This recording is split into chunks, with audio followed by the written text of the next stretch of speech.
15টা বছর মৃণালের এই সংসারেই কেটে গেল। তবু ঝাড়বাতির আলো পুরুষ মানুষের মস্তিষ্কের অন্ধকার দূর করতে পারল না। এই আলোহীন সংসারে পিতৃতান্ত্রিক কণ্ঠস্বর সত্যিই অবদমনের কেউ নেই। এই আলোহীন সংসারে একটি অনাথ মেয়ের বঞ্চিত পরিহাস ঠেকাবার কেউ নেই। এই আলোহীন সংসারে কেবল আত্মহত্যাই আত্মমর্যাদার দাবি। কারণ এই সব কিছুই তখন সামাজিক বিষয়। কেবল অসামাজিক ছিল 19 শতকের শেষ লগ্নে লেখা ওই স্ত্রীর পত্র। বাংলা সাহিত্যের কিছু রহস্য রোমাঞ্চকর গল্প কথাই কেবল নয়, গল্পের কথালিপিতে আমাদের আজকের বিশেষ নিবেদন রবীন্দ্রনাথ ঠাকুরের লেখা অবলম্বনে স্ত্রীর পত্র। চলুন তবে আর বেশি দেরি না করে শুরু করা যাক। শুরু হচ্ছে স্ত্রীর পত্র।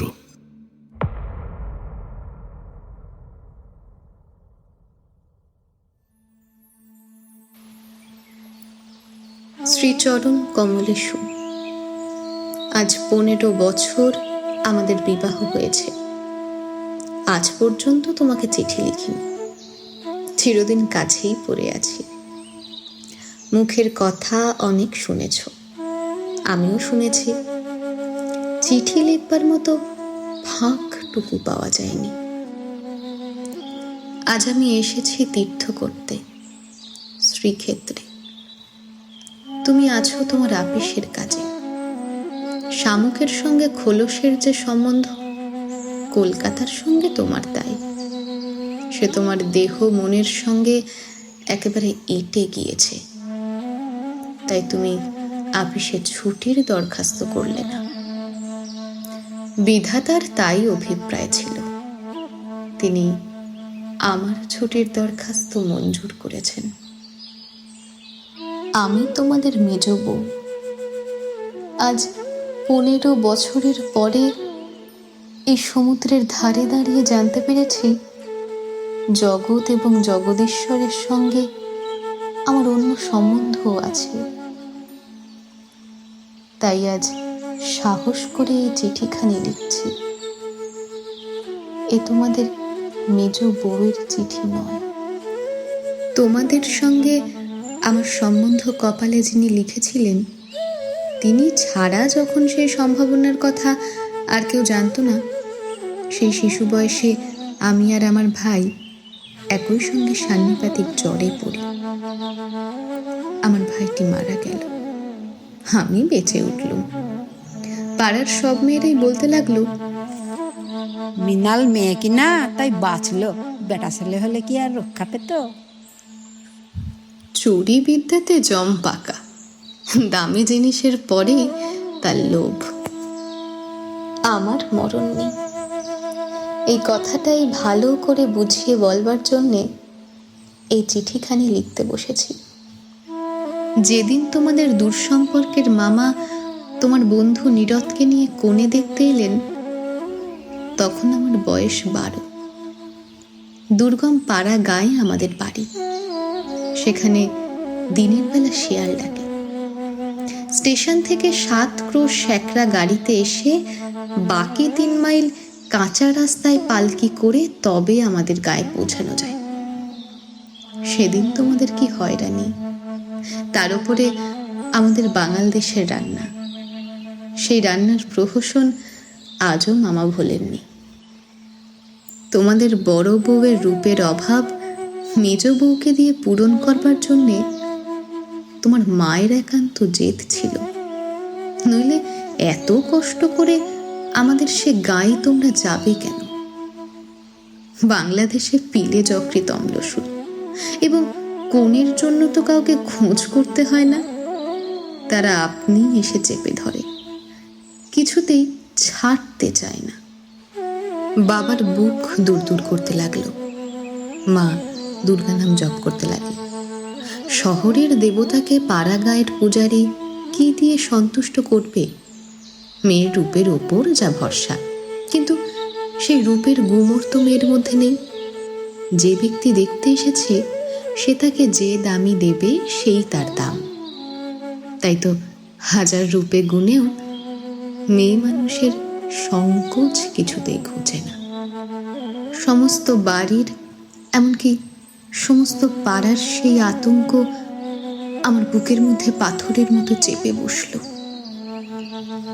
সেদিনকার আকাশের যত আলো এবং জগতের সকল শক্তি যেন 12 বছরের একটি পাড়াগেঁয়ে মেয়েকে দুইজন পরীক্ষকের দুই জোড়া চোখের সামনে শক্ত করে তুলে ধরবার জন্য পেয়াদাগিরি করছিল। আমার কোথাও লুকোবার জায়গা ছিল না। সমস্ত আকাশকে কাঁদিয়ে দিয়ে বাঁশি বাজতে লাগলো। তোমাদের বাড়িতে এসে উঠলুম। আমার খুঁতগুলি সব স্তরে খতিয়ে দেখেও গিন্নির দল সকলে স্বীকার করলেন মোটের উপরে আমি সুন্দরী বটে। সে কথা শুনে আমার বড় জায়ের মুখ গম্ভীর হয়ে গেল। কিন্তু আমার রূপের দরকার কি ছিল তাই ভাবি। রূপ জিনিসটাকে যদি কোনো সেকেলে পণ্ডিত গঙ্গা মৃত্তিকা দিয়ে করতেন তাহলে ওর আদর থাকতো, কিন্তু ওটা যে কেবল বিধাতা নিজের আনন্দে করেছেন, তাই তোমাদের ধর্মের সংসারে ওর দাম নেই। আমার যে রূপ আছে সে কথা ভুলতে তোমাদের বেশি দিন লাগেনি, কিন্তু আমার যে বুদ্ধি আছে সেটা তোমাদের পদে পদে স্মরণ করতে হয়েছে। ওই বুদ্ধিটা আমার এতই স্বাভাবিক যে তোমাদের ঘরকন্যার মধ্যে এতকাল কাটিয়েও আজও সেটি টিকে আছে। মা আমার এই বুদ্ধিটার জন্যে ভীষণ উদ্বিগ্ন ছিলেন। মেয়ে মানুষের পক্ষে এক বালাই। যাকে বাধা মেনে চলতে হবে সে যদি বুদ্ধিকে মেনে চলতে চায় তবে ঠোকর খেয়ে খেয়ে তার কপাল ভাঙবেই। কিন্তু কি করব বলো? তোমাদের ঘরের বউয়ের যতটা বুদ্ধি দরকার বিধাতা অসতর্ক হয়ে আমাকে তার চেয়ে অনেকটা বেশি দিয়ে ফেলেছেন। সে আমি এখন ফিরিয়ে দিই কাকে? তোমরা আমাকে মেয়ে জ্যাঠা বলে দুবেলা গাল দিয়েছ। কটু কথাই হচ্ছে অক্ষমের সান্ত্বনা, অতএব সে আমি ক্ষমা করলুম। আমার একটা জিনিস তোমাদের ঘরকন্যার বাইরে ছিল, সেটা কেউ তোমরা জানোনি। আমি লুকিয়ে কবিতা লিখতুম। সে ছাই পাশ যাই হোক না কেন, সেখানে তোমাদের অন্দরমহলের পাঁচিল ওঠেনি। সেইখানে আমার মুক্তি, সেইখানেই আমি আমি আমার মধ্যে যা কিছু তোমাদের মেজ বউকে ছাড়িয়ে রয়েছে সে তোমরা পছন্দ করো, চিনতেও পারোনি।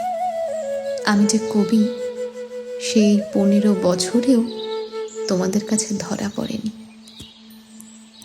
তোমাদের ঘরের প্রথম স্মৃতির মধ্যে সবচেয়ে যেটা আমার মনে যাচ্ছে সে তোমাদের গোয়াল ঘর। অন্দরমহলের সিঁড়িতে উঠবার ঠিক পাশের ঘরেই তোমাদের গরু থাকে।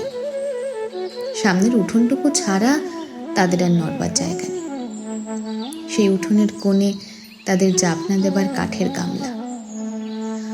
সকালে বেয়ারা নানা কাজ, উপবাসী গরুগুলো ততক্ষণে সেই গামলার ধারগুলো চেটিয়ে চেটিয়ে চিবিয়ে চিবিয়ে খাবলা করে দিত। আমার প্রাণ কাঁদত। আমি পাড়া গায়ের মেয়ে। তোমাদের বাড়িতে যেদিন নতুন এলুম সেদিন সেই 2টি গরু এবং 3টি বাছুরি সমস্ত শহরের মধ্যে আমার চিরপরিচিত আত্মীয়ের মতো মনে হলো। যতদিন নতুন বউ ছিলুম নিজে না খেয়ে লুকিয়ে ওদের খাওয়াতুম। যখন বড় হলুম তখন গরুর প্রতি আমার প্রকাশ্য মমতা লক্ষ্য করে আমার ঠাট্টার সম্পর্কেরা আমার গোত্র সম্বন্ধে সন্দেহ প্রকাশ করলেন। মেয়েটি জন্ম নিয়েই মারা গেল। আমাকেও সে সঙ্গে যাবার সময় ডাক দিয়েছিল। সে যদি বেঁচে থাকতো তাহলে সেই আমার জীবনে যা কিছু বড়, যা কিছু সত্য, সমস্ত এনে দিত। তখন মেজ বউ থেকে একেবারে মা হয়ে বসতুম। মা যে এক সংসারের মধ্যে থেকেও বিশ্ব সংসারের। মা হবার দুঃখটুকু পেলুম, কিন্তু মা হবার মুক্তিটুকু পেলুম না। মনে আছে, ইংরেজ ডাক্তার এসে আমাদের অন্দর দেখে আশ্চর্য হয়েছিল এবং আতুর ঘর দেখে বিরক্ত হয়ে বকাবকি করেছিল। সদরে তোমাদের একটুখানি বাগান আছে, ঘরে সাজসজ্জা আসবাবের অভাব নেই, আর অন্দরটা যেন পশমের কাজের উল্টো পিঠ। সেদিকে কোনো লজ্জা নেই, স্ত্রী নেই, শয্যা নেই। সেদিকে আলো মিটমিট করে জ্বলে, হাওয়া চোরের মতো প্রবেশ করে, উঠোনের আবর্জনা নড়তে চায় না, দেওয়ালের এবং মেঝের সমস্ত কলঙ্ক অক্ষয় হয়ে বিরাজ করে। কিন্তু ডাক্তার একটা ভুল করেছিল। সে ভেবেছিল এটা বুঝি আমাদের অহোরাত্র দুঃখ দেয়। ঠিক উল্টো, অনাদর জিনিসটাই ছাইয়ের মতো। সে ছাই আগুনকে হয়তো ভিতরে ভিতরে জমিয়ে রাখে, কিন্তু বাইরে থেকে তার তাপটাকে বুঝতে দেয় না। আত্মসম্মান যখন কমে যায় তখন অনাদরকে তো অন্যায্য বলে মনে হয় না। সেই জন্যে তার বেদনা নেই। তাই তো মেয়ে মানুষ দুঃখ বোধ করতেই লজ্জা পায়।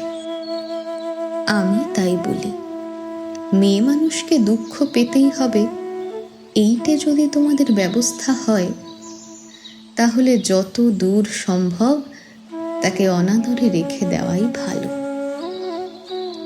আদরে দুঃখের ব্যথাটা কেবল বেড়ে ওঠে। যেমন করেই রাখো, দুঃখ যে আছে এ কথা মনে করবার কথাও কোনোদিন মনে আসেনি। আতুর ঘরে মরণ মাথার কাছে এসে দাঁড়ালো, মনে ভয়ই হলো না। জীবন আমাদের কি বা, যে মরণকে ভয় করতে হবে? আদরে যত্নে যাদের প্রাণের বাঁধন শক্ত করেছে, মরতে তাদেরই বাঁধে। সেদিন যম যদি আমাকে ধরে টান দিত, তাহলে আলগা মাটি থেকে যেমন অতি সহজে ঘাসের চাপড়া উঠে আসে, সমস্ত শিকড় শুদ্ধ, আমি তেমনি করে উঠে আসতুম। বাঙালির মেয়ে তো কথায় কথায় মরতে যায়, কিন্তু এমন মরায় বাহাদুরিটা কি? মরতে লজ্জা হয়। আমাদের পক্ষে ওটা এতই সহজ। আমার মেয়েটি সন্ধ্যা তারার মতো ক্ষণকালের জন্য উদয় হয়েই অস্ত গেল। আবার আমার নিত্যকর্ম এবং গরু বাছুর নিয়ে পড়লুম। জীবন তেমনি করে গড়াতে গড়াতে শেষ পর্যন্ত কেটে যেত। আজকে তোমাকে এই চিঠি লেখবার দরকারই হতো না, কিন্তু বাতাসে সামান্য একটা বীজ উড়িয়ে নিয়ে এসে পাকা দালানের মধ্যে অশ্বত্থ গাছের অঙ্কুর বের করে। শেষকালের সেইটুকু থেকেই ইট কাঠের বুকের পাঁজর বিদীর্ণ হয়ে যায়।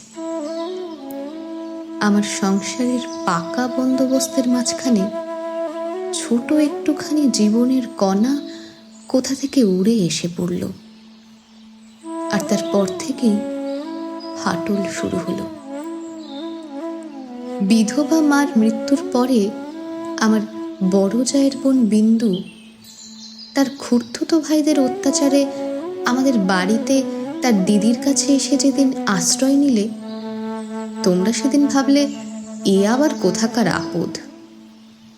আমার পোড়া স্বভাব, কি করব বলো? দেখলুম তোমরা সকলেই মনে মনে বিরক্ত হয়ে উঠেছ। সেই জন্যেই এই নিরাশ্রয় মেয়েটির পাশে আমার সমস্ত মন একেবারে কোমর বেঁধে দাঁড়ালো। পরের বাড়িতে পরের অনিচ্ছাতে এসে আশ্রয় নেওয়া, সে যে কত বড় অপমান। দায়ে পড়ে সেও যাকে স্বীকার করতে হলো, তাকে কি আর একপাশে ঠেলে রাখা যায়? তারপরে দেখলুম আমার বড় জায়ের দশা। তিনি নিতান্ত দরদে পড়ে বোনটিকে নিজের কাছে এনেছেন, কিন্তু যখন দেখলেন স্বামীর অনিচ্ছা, তখন এমনি ভাব করতে লাগলেন যেন এ তার এক বিষম বালাই, যেন একে দূর করতে পারলেই তিনি বাঁচেন। এই অনাথা বোনটিকে যে মন খুলে প্রকাশ্যে স্নেহ দেখাবেন, সে সাহস তার হলো না। তিনি পতিব্রতা। তার এই সংকট দেখে আমার মন আরো ব্যথিত হয়ে উঠল। দেখলুম বড় যা সকলকে একটু বিশেষ করে দেখিয়ে দেখিয়ে বিন্দুর খাওয়া পড়ার এমনই মোটা রকমের ব্যবস্থা করলেন, এবং বাড়ির সর্বপ্রকার দাসী বৃত্তিতে তাকে এমনভাবে নিযুক্ত করলেন যে আমার কেবল দুঃখ নয়, লজ্জা বোধ হলো। তিনি সকলের কাছে প্রমাণ করবার জন্য ব্যস্ত যে আমাদের সংসারে ফাঁকি দিয়ে বিন্দুকে ভারী সুবিধা দরে পাওয়া গেছে। ও কাজ দেয় বিস্তর, অথচ খরচের হিসেবে বেজায় সস্তা।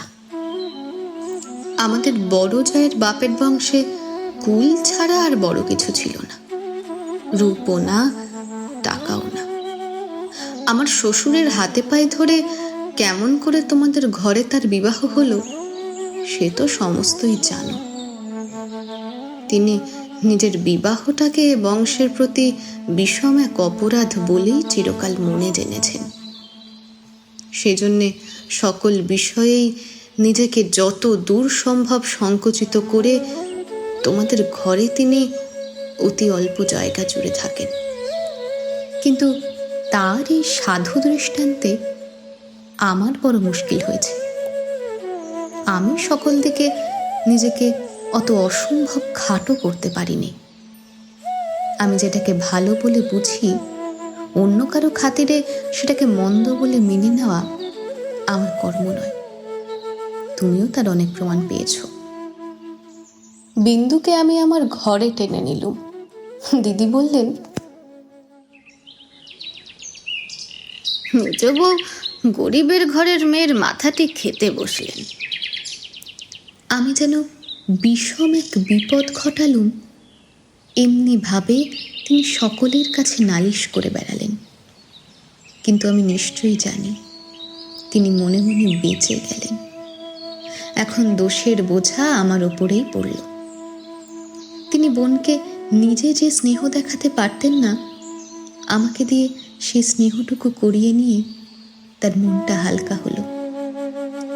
আমার বড় যা বিন্দুর বয়স থেকে 2-4টে অঙ্ক বাদ দিতে চেষ্টা করতেন, কিন্তু তার বয়স যে 14-র কম ছিল না, এ কথা লুকিয়ে বললে অন্যায় হতো না। তুমি তো জানো সে দেখতে এতই মন্দ ছিল যে পড়ে গিয়ে সে যদি মাথা ভাঙত, তবে ঘরের মেঝেটার জন্যই লোকে উদ্বিগ্ন হতো। কাজেই পিতা মাতার অভাবে তাকে বিয়ে দেবার কেউ ছিল না, এবং তাকে বিয়ে করবার মতো মনের জোরই বা কজন লোকের ছিল। বিন্দু বড় ভয়ে ভয়ে আমার কাছে এলো, যেন আমার গায়ে তার ছোঁয়াচ লাগলে আমি সইতে পারবো না। বিশ্ব সংসারে তার যেন জন্মাবার কোনো শর্ত ছিল না, তাই সে কেবলই পাশ কাটিয়ে চোখ এড়িয়ে চলত। তার বাপের বংশে তার খুড়তুতো ভাইরা তাকে এমন একটি কোণও ছেড়ে দিতে চায়নি যে কোণে একটা অনাবশ্যক জিনিস পড়ে থাকতে পারে। অনাবশ্যক আবর্জনা ঘরের আশেপাশে অনায়াসে স্থান পায়, কেননা মানুষ তাকে ভুলে যায়। কিন্তু অনাবশ্যক মেয়ে মানুষ যে একে অনাবশ্যক, আবার তার উপরে তাকে ভোলাও শক্ত। সেজন্যে আস্থা কুড়েও তার স্থান নেই। অথচ বিন্দুর খুড়তুতো ভাইরা যে জগতে পরমাবশ্যক পদার্থ তা বলবার জো নেই, কিন্তু তারা বেশ আছে। তাই বিন্দুকে যখন আমার ঘরে ডেকে আনলুম, তার বুকের মধ্যে কাঁপতে লাগলো। তার ভয় দেখে আমার বড় দুঃখ হলো। আমার ঘরে যে তার একটুখানি জায়গা আছে, সে কথাটি আমি অনেক আদর করে তাকে বুঝিয়ে দিলুম। কিন্তু আমার ঘর তো আর আমার একার নয়, কাজেই আমার কাজটি সহজ হলো না। 2-4 দিন আমার কাছে থাকতেই তার গায়ে লাল লাল কি উঠল। হয়তো সে ঘামাচি, নয়তো আর কিছু হবে। তোমরা বললে বসন্ত, কেননা ও যে বিন্দু। তোমাদের পাড়ার এক আনাড়ি ডাক্তার এসে বললে, আর 2-1 দিন না গেলে ঠিক বলা যায় না। কিন্তু সেই 2-1 দিনের সবুর সইবে কে? বিন্দুর তো তার ব্যামোর লজ্জাতেই মরবার জো হলো। আমি বললুম, বসন্ত হয়তো হোক, আমি আমাদের সেই আতুর ঘরে ওকে নিয়ে থাকবো, আর কাউকে কিছু করতে হবে না। এই নিয়ে আমার ওপরে তোমরা যখন সকলে মার মূর্তি ধরেছ, এমনকি বিন্দুর দিদিও যখন অত্যন্ত বিরক্তির ভান করে পোড়া কপালি মেয়েটাকে হাসপাতালে পাঠাবার প্রস্তাব করছেন, এমন সময় ওর গায়ের সমস্ত লাল দাগ একদম মিলিয়ে গেল। তোমরা দেখি তাতে আরো ব্যস্ত হয়ে উঠলে। বললে, নিশ্চয়ই বসন্ত বসে গিয়েছে। অনাদরে মানুষ হবার এই একটা মস্ত গুণ, শরীরটাকে তাতে একেবারে অজর অমর করে তোলে। ব্যামও হতেই চায় না। মরার সদর রাস্তাগুলো একেবারেই বন্ধ। রোগ তাই ওকে ঠাট্টা করে গেল, কিছুই হলো না। কিন্তু এটা বেশ বোঝা গেল, পৃথিবীর মধ্যে সবচেয়ে অকিঞ্চিতকর মানুষকে আশ্রয় দেওয়াই সবচেয়ে কঠিন। আশ্রয়ের দরকার যার যত বেশি, আশ্রয়ের বাধাও তেমনি বিষম।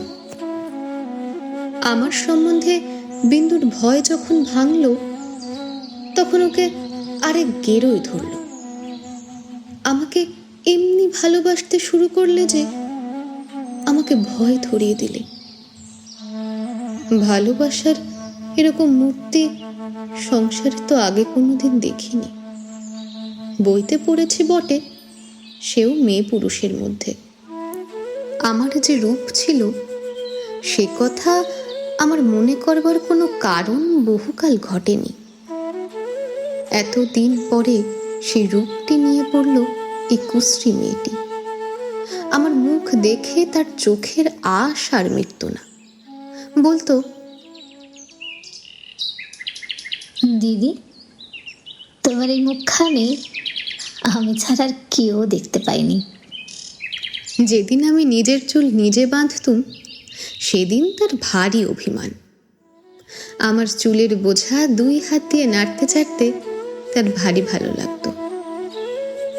কোথাও নিমন্ত্রণে যাওয়া ছাড়া আমার সাজগোজের তো কোনো দরকার ছিল না। কিন্তু বিন্দু আমাকে অস্থির করে রোজই কিছু না কিছু সাজ করাতো। মেয়েটা আমাকে নিয়ে একেবারে পাগল হয়ে উঠল। তোমাদের অন্দরমহলে কোথাও 1 ছটাক জমি নেই। উত্তর দিকের পাঁচিলের গায়ে নর্দমার ধারে কোনো গতিকে একটা গাব গাছ জন্মেছে। যেদিন দেখতুম সেই গাব গাছের নতুন পাতাগুলি রাঙা টকটকে হয়ে উঠেছে, সেই দিন জানতুম ধরাতলে বসন্ত এসেছে বটে। আমার ঘরকন্যার মধ্যে ওই অনাদৃত মেয়েটির চিত্ত যেদিন আগা গোড়া এমন রঙিন হয়ে উঠল, সেই দিন আমি বুঝলুম হৃদয়ের জগতেও একটা বসন্তের হাওয়া আছে। সে কোন স্বর্গ থেকে আসে, গলির মোড় থেকে আসে না। বিন্দুর ভালোবাসার দুঃসহ বেগে আমাকে অস্থির করে তুলেছিল। এক একবার যে তার উপর রাগ হতো সে কথা স্বীকার করি, কিন্তু তার এই ভালোবাসার ভেতর দিয়ে আমি আপনার একটি স্বরূপ দেখলুম, যা আমি আর কোনোদিন দেখিনি। সেই আমার মুক্ত স্বরূপ। এদিকে বিন্দুর মতো মেয়েকে যে আমি এতটা আদর যত্ন করছি, এ তোমাদের কাছে অত্যন্ত বাড়াবাড়ি বলে ঠেকল। এর জন্যে খুঁত খুঁত খিটখিটের অন্ত ছিল না। যেদিন আমার ঘর থেকে বাজুবন্ধ চুরি গেল, সেদিন সেই চুরিতে বিন্দুর যে কোনো রকমের হাত ছিল, এ কথার আভাস দিতে তোমাদের লজ্জা হলো না। যখন স্বদেশী হাঙ্গামায় লোকের বাড়ি তল্লাশি হতে লাগলো, তখন তোমরা অনায়াসে সন্দেহ করে বসলে যে বিন্দু পুলিশের পোষা মেয়ে চোর। তার আর কোনো প্রমাণ ছিল না, কেবল এই প্রমাণ যে ও বিন্দু। তোমাদের বাড়ির দাসীরা ওর কোনো রকম কাজ করতে আপত্তি করত। তাদের কাউকে ওর কাজ করবার ফরমাস করলে ও মেয়েও একেবারে সংকোচে যেন আড়ষ্ট হয়ে উঠত। এই সকল কারণেই ওর জন্য আমার খরচ বেড়ে গেল। আমি বিশেষ করে একজন আলাদা দাসী রাখলাম। সেটা তোমাদের ভালো লাগেনি। বিন্দুকে আমি যেসব কাপড় পরতে দিতুম, তা দেখে তুমি এত রাগ করেছিলে যে আমার হাত খরচের টাকা বন্ধ করে দিলে। তারপর দিন থেকে আমি 5 শিকে দামের জোড়া মোটা কোড়া কলের ধুতি পরতে আরম্ভ করে দিল। আর মতির মা যখন আমার এঁটো ভাতের থালা নিয়ে যেতে এলো, তাকে বারণ করে দিল। আমি নিজে উঠোনের কলতলায় গিয়ে এঁটো ভাত বাছুরকে খাইয়ে বাসন মেজেছি। একদিন হঠাৎ সেই দৃশ্য দেখে তুমি খুব খুশি হওনি। আমাকে খুশি না করলেও চলে, আর তোমাকে খুশি না করলেই নয়। এই সুবুদ্ধিটা আজ পর্যন্ত আমার ঘটে এলো না। এদিকে তোমাদের রাগও যেমন বেড়ে উঠেছে, বিন্দুর বয়সও তেমনি বেড়ে চলেছে। সেই স্বাভাবিক ব্যাপারে তোমরা অস্বাভাবিক রকমের বিব্রত হয়ে উঠেছিলে। একটা কথা মনে করে আমি আশ্চর্য হই, কেন তোমরা জোর করে বিন্দুকে তোমাদের বাড়ি থেকে বিদায় করে দাওনি। আমি বেশ বুঝি, তোমরা আমাকে মনে মনে ভয় করো।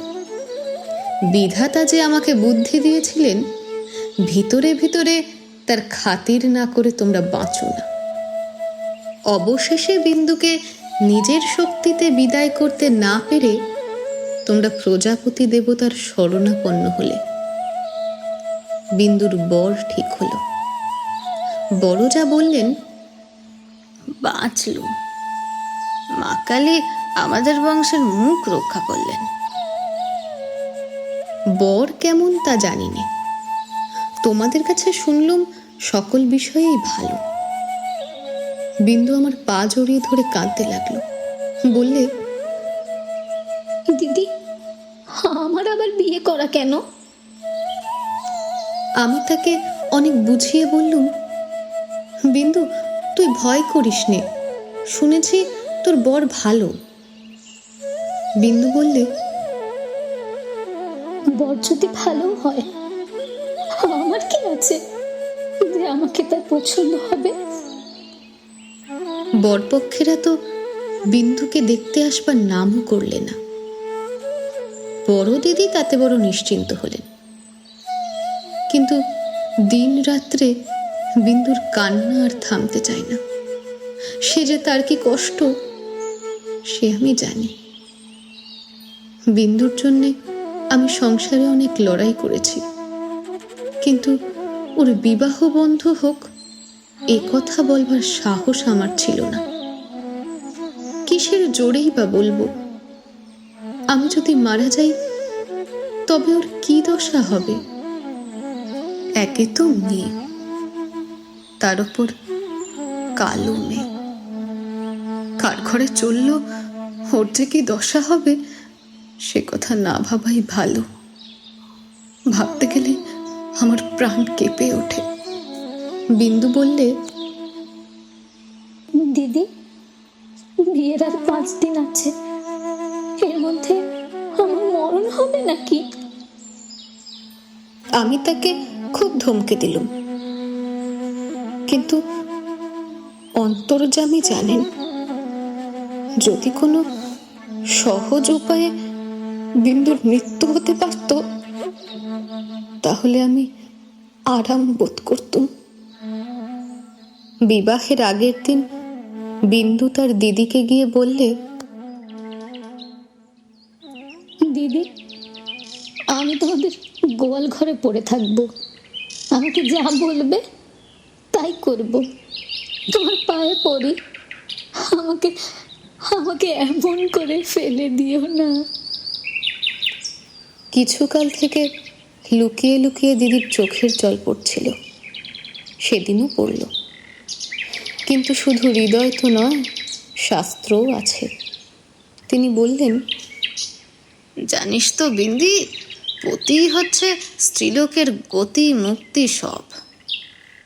কপালে যদি দুঃখ থাকে তো কেউ খণ্ডাতে পারবে না। আসল কথা হচ্ছে কোনো দিকে কোনো রাস্তাই নেই। বিবাহ বিন্দুকে করতেই হবে, তারপরে যা হয় তা হোক। আমি চেয়েছিলাম বিবাহটা যাতে আমাদের বাড়িতেই হয়, কিন্তু তোমরা বলে বসলে বরের বাড়িতেই হওয়া চাই। সেটা নাকি তাদের কৌলিক প্রথা। আমি বুঝলুম বিন্দুর বিবাহের জন্য যদি তোমাদের খরচ করতে হয় তবে সেটা তোমাদের গৃহদেবতার কিছুতেই সইবে না। কাজেই চুপ করে যেতে হলো। কিন্তু একটা কথা তোমরা কেউ জানো না। দিদিকে জানাবার ইচ্ছে ছিল, কিন্তু জানাইনি, কেননা তাহলে তিনি ভয়েই মরে যেতেন। আমার কিছু কিছু গয়না দিয়ে আমি লুকিয়ে বিন্দুকে সাজিয়ে দিয়েছিলাম। বোধ করি দিদির চোখে সেটা পড়ে থাকবে, কিন্তু সেটা তিনি দেখেও দেখেননি। দোহাই ধর্মের, সেজন্য তোমরা তাকে ক্ষমা করো। যাবার আগে বিন্দু আমাকে জড়িয়ে ধরে বললে, দিদি, আমাকে আমাকে তোমরা তাহলে নিতান্ত ত্যাগ করলে বলো? আমি বললুম, না বিন্দি, তোর যেমন দশাই হোক না কেন আমি তোকে শেষ পর্যন্ত ত্যাগ করব না। 3 দিন গেল। তোমাদের তালুকের প্রজা খাবার জন্য তোমাকে যে ভেড়া দিয়েছিল তাকে তোমার জঠরাকটি থেকে বাঁচিয়ে আমি আমাদের একতলার কয়লা রাখবার ঘরের একপাশে বাস করতে দিয়েছিলাম। সকালে উঠেই আমি নিজে তাকে দানা খাইয়ে আসতুম। তোমার চাকরদের প্রতি 2-1 দিন নির্ভর করে দেখেছি, তাকে খাওয়ানোর চেয়ে তাকে খাওয়ার প্রতি তাদের বেশি ঝোঁক। সেদিন সকালে সেই ঘরে ঢুকে দেখি বিন্দু এক কোণে জড়সড় হয়ে বসে আছে। আমাকে দেখেই আমার পা জড়িয়ে ধরে লুটিয়ে পড়ে নিঃশব্দে কাঁদতে লাগলো। বিন্দুর স্বামী পাগল। সত্যি বলছিস বিন্দি? এত বড় মিথ্যে কথা তোমার কাছে বলতে পারি দিদি? তিনি পাগল। শ্বশুরের এই বিবাহে মত ছিল না, কিন্তু তিনি আমার শাশুড়িকে জমের মতন ভয় করেন। তিনি বিবাহের পূর্বেই কাশি চলে গেছেন। শাশুড়ি জেদ করেই তার ছেলের বিয়ে দিয়েছেন। আমি সেই রাশ করা কয়লার উপরে বসে পড়লুম। মেয়ে মানুষ দয়া করে না, বলে ও তো মেয়ে মানুষ, বই তো নয়।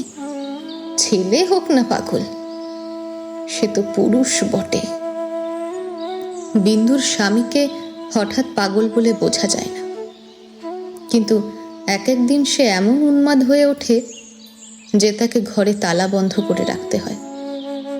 বিবাহের রাত্রে সে ভালো ছিল, কিন্তু রাত জাগা প্রভৃতি উৎপাতে দ্বিতীয় দিন থেকে তার মাথা একেবারে খারাপ হয়ে উঠল। বিন্দু দুপুরবেলায় পিতলের থালায় ভাত খেতে বসেছিল। হঠাৎ তার স্বামী থালা শুদ্ধ ভাত টেনে উঠোনে ফেলে দিলে। হঠাৎ কেমন তার মনে হয়েছে বিন্দু স্বয়ং রানী রাসমণি। বেহারাটা নিশ্চয়ই সোনার থালা চুরি করে রানীকে তার নিজের থালায় ভাত খেতে দিয়েছে, এই তার রাগ। বিন্দু তো ভয়ে মরে গেল। তৃতীয় রাত্রে শাশুড়ি যখন তাকে স্বামীর ঘরে শুতে বললে, বিন্দুর প্রাণ শুকিয়ে গেল। শাশুড়ি তার প্রচণ্ড, রাগলে আর জ্ঞান থাকে না, সেও পাগল, কিন্তু পুরো নয় বলেই আরো ভয়ানক।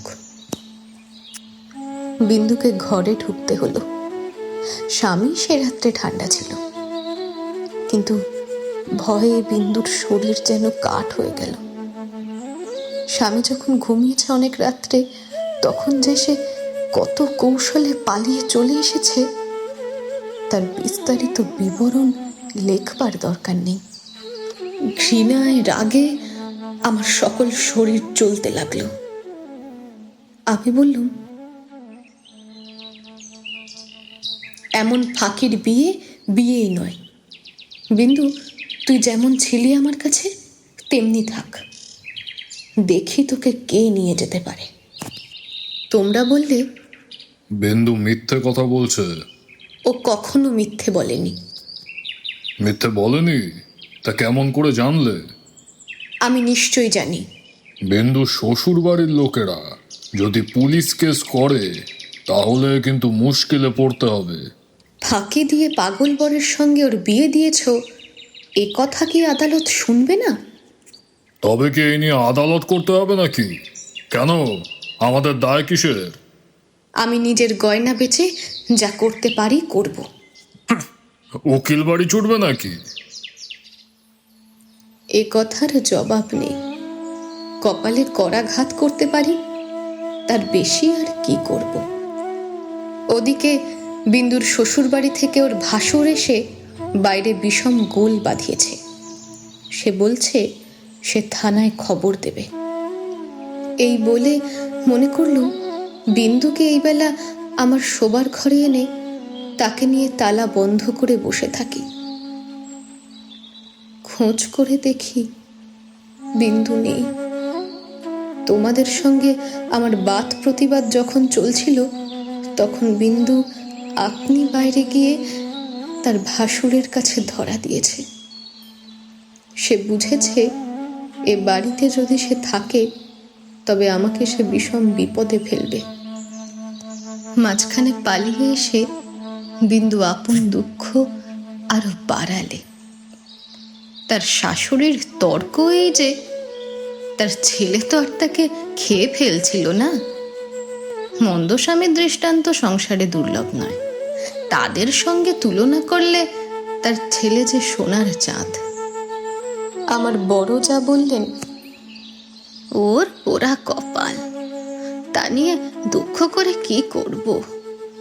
তা পাগল হোক ছাগল হোক, স্বামী তো বটে। কুষ্ঠ রোগীকে কোলে করে তার স্ত্রী পতিতার বাড়িতে নিজে পৌঁছে দিয়েছে। সতীসাধ্যের সেই দৃষ্টান্ত তোমাদের মনে যাচ্ছিল। জগতের মধ্যে অধমতম কাপুরুষতার এই গল্পটা প্রচার করে আসতে তোমাদের পুরুষের মনে আজ পর্যন্ত একটুও সংকোচ বোধ হয়নি। সেই জন্যেই মানব জন্ম নিয়েও বিন্দুর ব্যবহারে তোমরা রাগ করতে পেরেছ। তোমাদের মাথা হেঁট হয়ে যায়নি। বিন্দুর জন্যে আমার বুক ফেটে গেল, কিন্তু তোমাদের জন্যে আমার লজ্জার সীমা ছিল না। আমি তো পাড়া গেয়ে মেয়ে, তার উপরে তোমাদের ঘরে পড়েছি। ভগবান কোন ফাঁক দিয়ে আমার মধ্যে এমন বুদ্ধি দিলেন? তোমাদের এইসব ধর্মের কথা আমি যে কিছুতেই সইতে পারলুম না। আমি নিশ্চয়ই জানতুম মরে গেলেও বিন্দু আমাদের ঘরে আর আসবে না, কিন্তু আমি যে তাকে বিয়ের আগের দিন আশা দিয়েছিলাম যে তাকে আমি শেষ পর্যন্ত ত্যাগ করব না।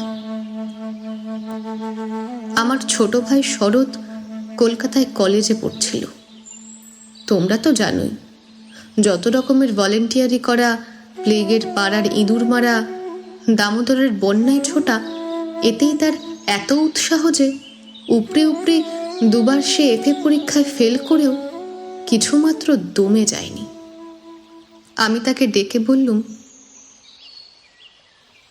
বিন্দুর খবর যাতে আমি পাই, তোকে সেই বন্দোবস্ত করে দিতে হবে শরৎ। বিন্দু আমাকে চিঠি লিখতে সাহস করবে না, লিখলেও আমি পাবো না। এরকম কাজের চেয়ে আমি যদি তাকে বলতুম বিন্দুকে ডাকাতি করে আনতে কিংবা তার পাগল স্বামীর মাথা ভেঙে দিতে, তাহলে সে বেশি খুশি হতো। শরতের সঙ্গে আলোচনা করছি এমন সময় তুমি ঘরে এসে বললে, আবার কি হাঙ্গামা বাঁধিয়েছ? সেই যেসব গোড়ায় বাঁধিয়েছিলুম, তোমাদের ঘরে এসেছিলুম, কিন্তু সে তো তোমাদেরই কীর্তি।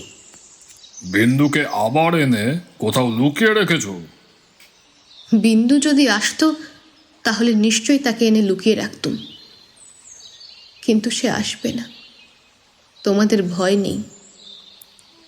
শরৎকে আমার কাছে দেখে তোমার সন্দেহ আরো বেড়ে উঠল।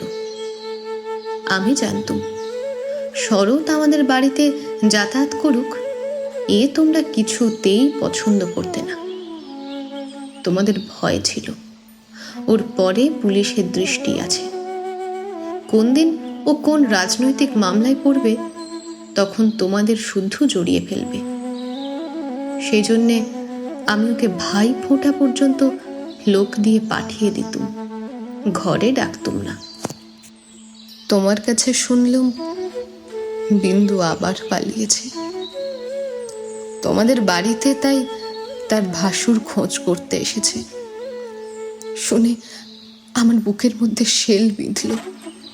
হতভাগিনীর যে কি অসহ্য কষ্ট তা বুঝল, কিন্তু কিছুই করবার রাস্তা নেই। শরৎ খবর নিতে ছুটল। সন্ধ্যার সময় ফিরে এসে আমাকে বলল, বিন্দু তার খুড়তুতো ভাইদের বাড়ি গিয়েছিল, কিন্তু কিন্তু তারা তুমুল রাগ করে তখনই আবার তাকে শ্বশুর বাড়ি পৌঁছে দিয়ে গেছে।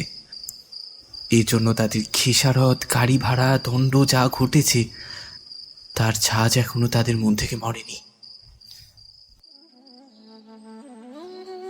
তোমাদের খুড়িমা শ্রীক্ষেত্রে তীর্থ করতে যাবেন বলে তোমাদের বাড়িতে এসে উঠেছেন। আমি তোমাদের বললুম আমিও যাব। আমার হঠাৎ এমন ধর্মে মন হয়েছে দেখে তোমরা এত খুশি হয়ে উঠলে যে কিছুমাত্র আপত্তি করলে না। অবশ্য এ কথাও মনে ছিল যে এখন যদি কলকাতায় থাকি তবে আবার কোন দিন বিন্দুকে নিয়ে ফ্যাসাদ বাঁধিয়ে বসবো। আমাকে নিয়ে বিষম ল্যাঠা। বুধবারে আমার যাওয়ার দিন। রবিবারে সমস্ত ঠিক হলো। আমি শরৎকে ডেকে বললুম, যেমন করে হোক বিন্দুকে বুধবারে পুরীতে যাবার গাড়িতে তোকে তুলে দিতে হবে। শরতের মুখ প্রফুল্ল হয়ে উঠল। সে বললে, ভয় নেই দিদি, আমি তাকে গাড়িতে তুলে দিয়ে পুরী পর্যন্ত চলে যাব। ফাঁকি দিয়ে জগন্নাথ দেখা হয়ে যাবে। সেই দিন সন্ধ্যার সময় শরৎ আবার এলো।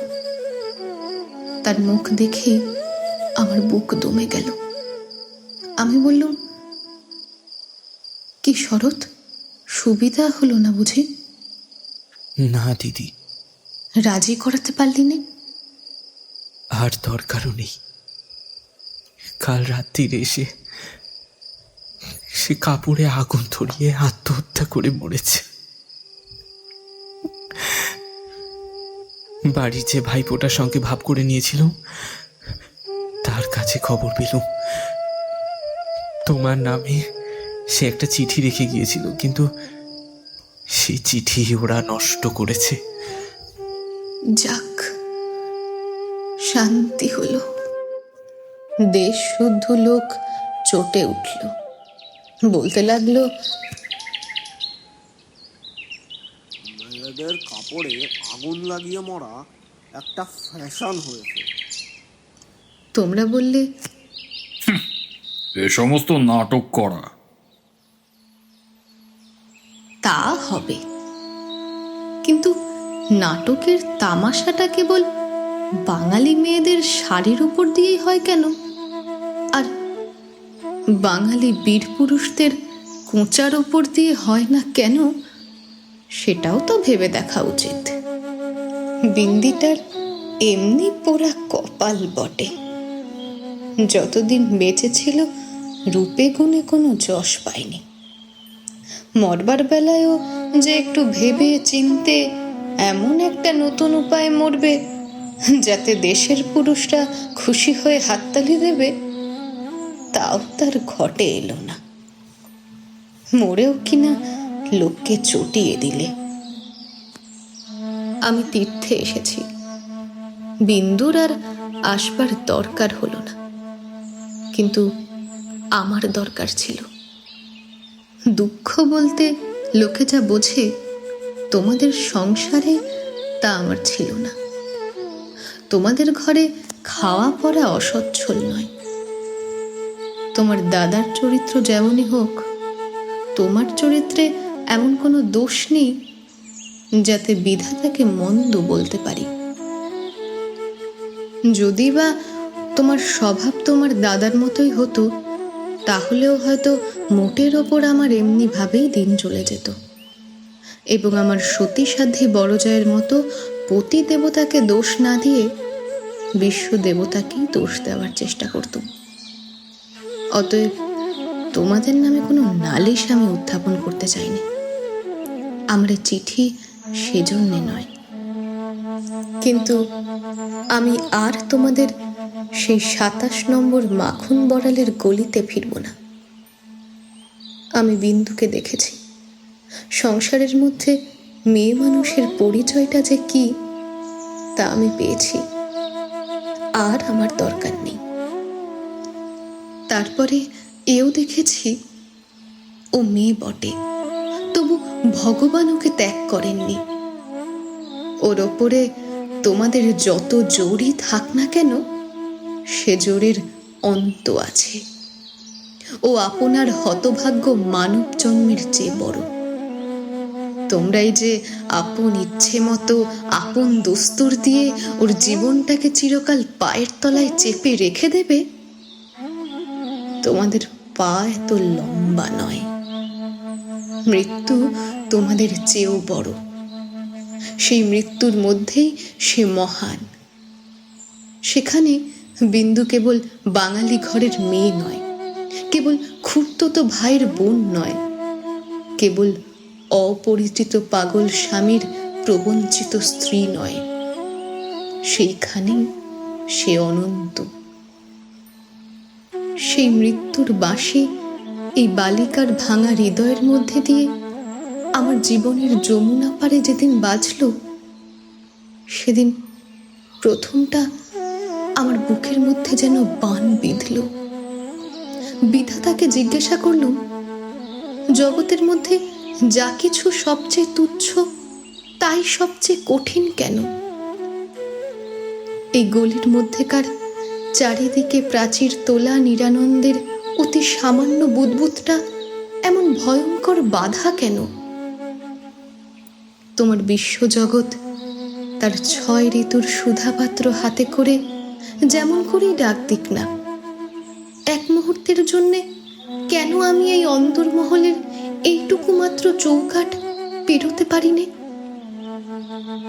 তোমার এমন ভুবনে আমার এমন জীবন নিয়ে কেন ওই অতি তুচ্ছ ইটকাঠের আড়ালটার মধ্যেই আমাকে তিলে তিলে মরতেই হবে? কত তুচ্ছ আমার এই প্রতিদিনের জীবনযাত্রা, কত তুচ্ছ এর সমস্ত বাধা নিয়ম, বাধা অভ্যাস, বাধা বুলি, এর সমস্ত বাধা মার। কিন্তু শেষ পর্যন্ত সেই দীনতার নাগপাশ বন্ধনেরই হবে জিত, আর হার হলো তোমার সৃষ্টি এই আনন্দলোকের। কিন্তু মৃত্যুর বাঁশি বাজতে লাগলো। কোথায় রে রাজমিস্ত্রির গড়া দেওয়াল, কোথায় রে তোমাদের ঘোরো আইন দিয়ে গড়া কাঁটার বেড়া? কোন দুঃখে, কোন অপমানে মানুষকে বন্দি করে রেখে দিতে পারে? ওই তো মৃত্যুর হাতে জীবনের জয় পতাকা উঠছে। ওরে মেজ বউ, ভয় নেই তোর।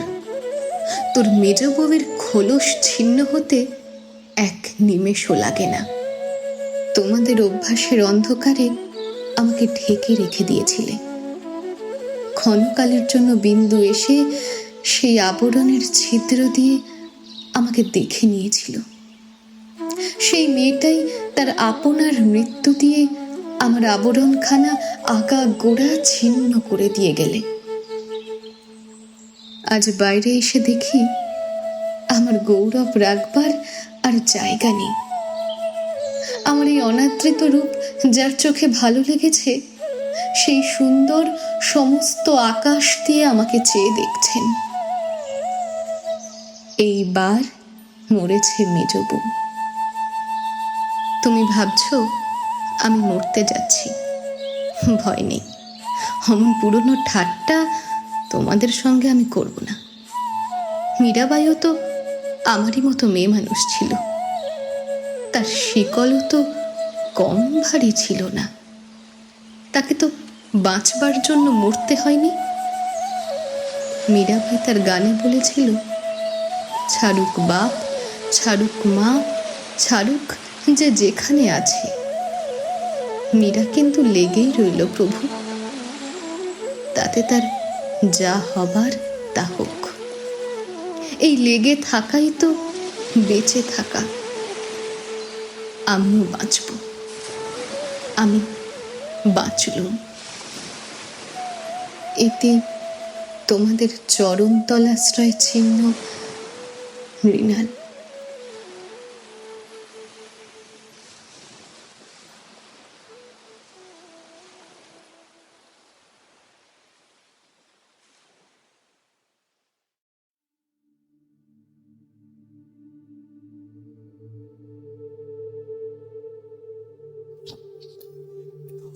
শুনছিলেন স্ত্রীর পত্র।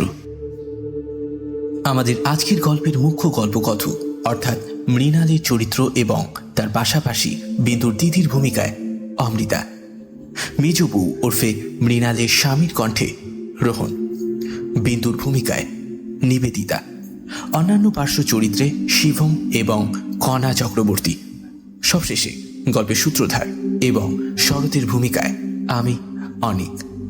আমাদের আজকের গোটা গল্পে আবহ সঙ্গীতে বিশেষভাবে সাহায্য করেছে কথালিপি প্রোডাকশনস।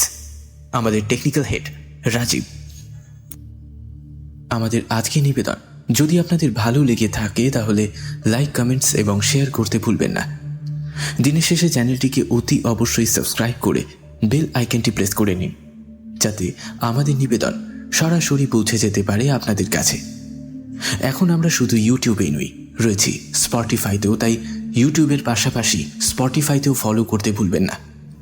দেখা হচ্ছে আগামী রবিবার ঠিক রাত 8টায় নতুন কোনো গল্পকে সঙ্গী করে।